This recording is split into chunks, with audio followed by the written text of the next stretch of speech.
ধারণা করে কথা বলা নিষেধ ইসলামে। ওয়া ইন্না যান্না লা ইউগনি মিনাল হাক্কি শাইআ।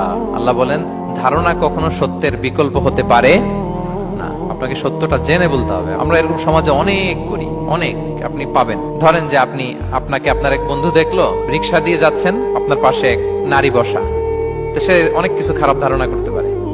এরকম হয় না সমাজে? এমন হতে পারে যে আপনি আপনার ছোট বোনকে নিয়ে বেরিয়েছেন, হতে পারে না? কিন্তু আপনি তো একটা ধারণা করে ফেললেন অন্য কিছু।